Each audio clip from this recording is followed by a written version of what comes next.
Hi, good evening.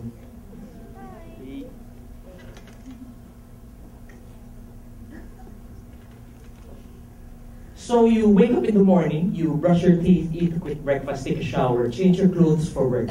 In that span of 1 hour, you make some mundane but important decisions like, can I stay longer in bed? Or do I turn off the shower while I shampoo? Or how do I show my gratitude to my helper who woke up a couple of hours earlier so that they can prepare my food and clothes? You get into your car to go to work. At an intersection, an old woman knocks on your window, asking for some change. You turn her away without so much as a look. It's the same woman, the same knock every day. On EDSA, you're running a little bit late. It's traffic, but not on the bus lane. So there's no MMDA inside. You take advantage and get on the bus lane while you can get away with it. You get to work, it's busy as usual. You do your job the best you can. You help your colleague who has a little more work than usual, knowing that in the future it might be you who needs help. Finally, at the end of the day, you come home. You're tired, but you're happy. But then, tired as you are, your kid asks you for some help on his homework and you simply can't say no. So, you read to him a little bit. You help him a little bit before you finally call it a night. To many of us, this would be a typical day, with typical decisions and typical choices. It is almost uninteresting. It will happen 250 times in a year. But then, on one special day, every 6 years, something different happens. Instead of going to work, we go to a different place. We go to a precinct where we choose who will be our president, who will be our vice president, who will be our senators and our congressmen. We choose who our mayors will be and who our governors will be. People who are supposed to represent our interests and people who we think will make our country better. At this point, I pose to you a very compelling question. Which days, which decisions do you think will define our country more? The mundane, repeating decisions of our everyday lives, or who we choose for leaders? We believe that our everyday choices and decisions are just as important as who we choose to be our leaders. Because what we do for ourselves, we do for our country. Our life is full of choices, some simple, some a bit more challenging. But we believe that we have to put importance in these choices. What we make of ourselves is what we make of our country. This, my friends, is the heart of a campaign we call One Tama. Making one right decision at a time to make a better country out of the Philippines. It is a parody that breaks the proverbial mold of one tamad. That Filipino lying beneath the tree, waiting for the bayabas to fall, waiting for things to happen, even if it is already within his reach.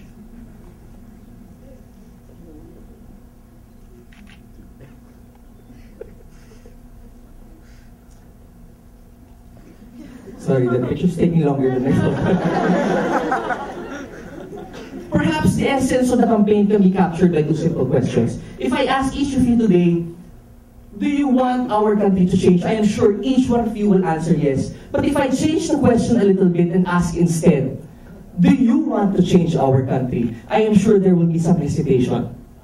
So few of us think that it is up to us to make our country better. You see, we believe that for lasting change to happen, it will not come from some inspirational leader or from some big event. We've long had our leaders, we've long had our big events, and we've repeatedly been disappointed, wanting a better country still. We believe that if lasting change is to come, that lasting change has to come from common Filipinos like you and me.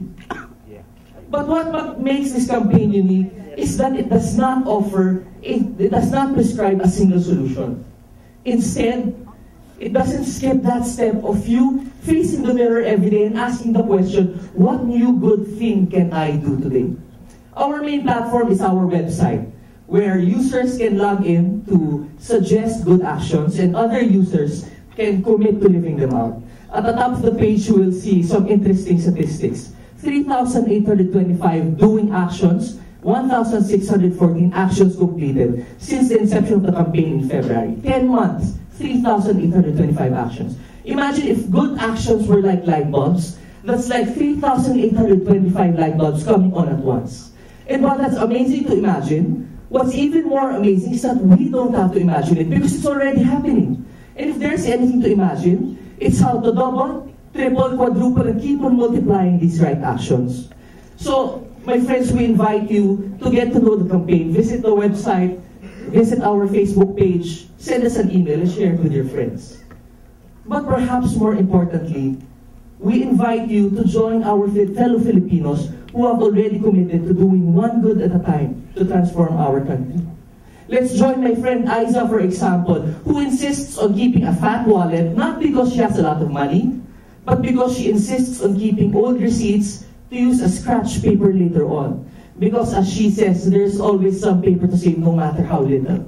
And simply because she can. Let's join PJ, who was inspired by One Tama to start the Buy Pinoy blog, espousing Philippine products as competent, sometimes even better substitutes than the more commercialized alternatives. Let us join also another one of my friends, Boyet D, who insists that he will not bribe the MMDA officer when he gets apprehended, because he recognizes that doing so will only incentivize the MMDA to apprehend him later on, even when he doesn't have a real violation. He recognizes that due process and that discipline are foundations for a better country. My friends, the path is simple but oftentimes challenging. It will definitely require patience, it will require persistence, but it will lead us to that better country that we all aspire for. Let's do One Tama, let's share One Tama, because as we would like to say, actions speak loudest when they are shared. The road opens at our feet. Thank you. Thank you so much. That's Mr. Joel from